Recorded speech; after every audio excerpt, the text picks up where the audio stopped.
KEOC News, your eyes on the city with me, Jessica Adams. Next up, it's a big day for justice. Convicted cop killer and international smuggling kingpin, Charles Jericho, faces sentencing later today. The Driver series has seen better days, with recent installments doing the equivalent of tying the franchise's name to the back of a semi and keel hauling it down a busy freeway. With Driver San Francisco, Ubisoft Reflections is hoping that a fresh new mechanic will reinvigorate the fading series. Is there brilliance in the chaos it presents, or is it just a plain old mess? That's one down.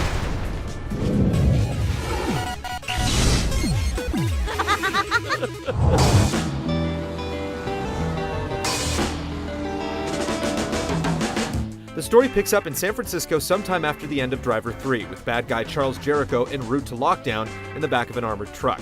Meanwhile, protagonist John Tanner watches from a scenic overlook as a rocket-propelled grenade fired from a news chopper creates a diversion that allows Jericho to hijack his transport and escape. A car chase then ensues in which Tanner is critically injured. In his comatose state, Tanner discovers he has the ability to possess motorists as they cruise down the road, usually while they're in the midst of dispensing inane banter. You keep this up, and I swear, if you ever need a kidney, I'm your guy. This, in effect, allows him to shift from car to car in pursuit of justice. See, Jericho is up to no good, and given his newfound powers, the consummate good cop isn't going to let a coma get in the way of real police work. It's not clear till the end exactly what the deal is with Tanner's state, and frankly, it doesn't much matter. As soon as you can catch a whiff of the screwball dialogue that propels all but the most earnest story missions, you'll stop taking Driver San Francisco's story very seriously. Listen to me, KP. Calm down. Put your pacifier back in your mouth. There's a relatively sober resolution in the end, but the road there is truly absurd. That said, all this absurdity is ultimately in the service of a novel game mechanic that makes for some irresistible gameplay. I didn't realize San Fran had so many hoods for hire.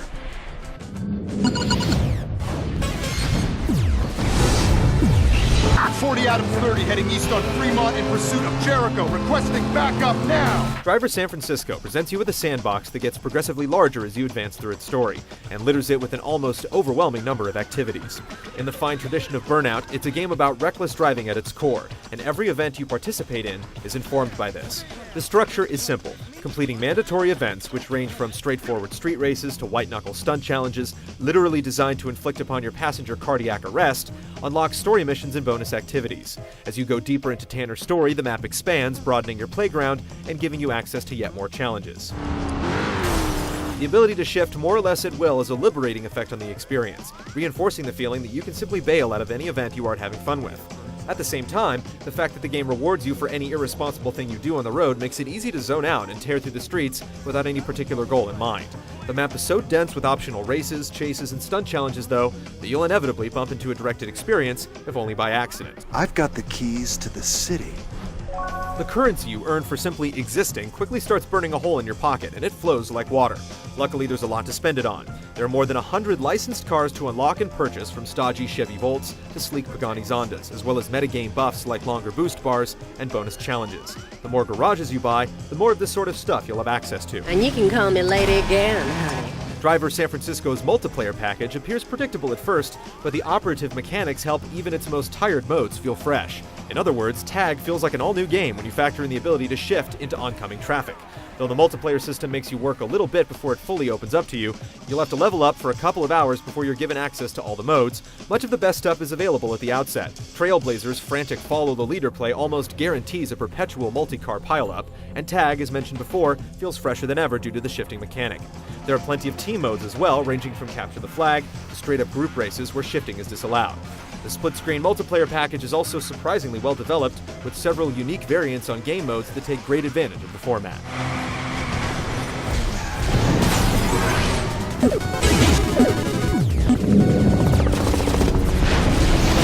That night you're dead, right? No. So I don't need to worry about flooring it? Nope.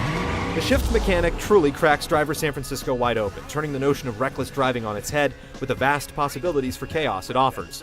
When you're participating in events that require or encourage crashing into your opponents, you soon learn that simply chasing them down won't do when you can possess a vehicle barreling down the oncoming lane, preferably one that can haul several dozen tons. Smartly, the shift mechanic is regulated a bit in multiplayer. You aren't able to shift at will exactly, but close enough to it where you don't feel crippled by contingency very often. The cars handle predictably fast and loose overall, though some more so than others. The game emphasizes brazen driving, dramatic drifts, bold J-turns, and impromptu jumps off of San Francisco's rambling geography, or the occasional well-placed car transport.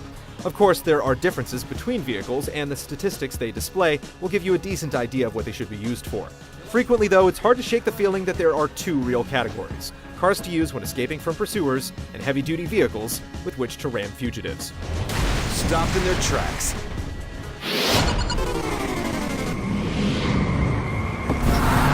Oh, man. Check out that jackass. Driver San Francisco is one slick-looking game. It runs at a near unshakable clip, though your mileage will certainly vary during multiplayer matches, of course. The cars look convincing overall, with textures discernible enough for you to differentiate between Detroit steel and Pagani carbon fiber.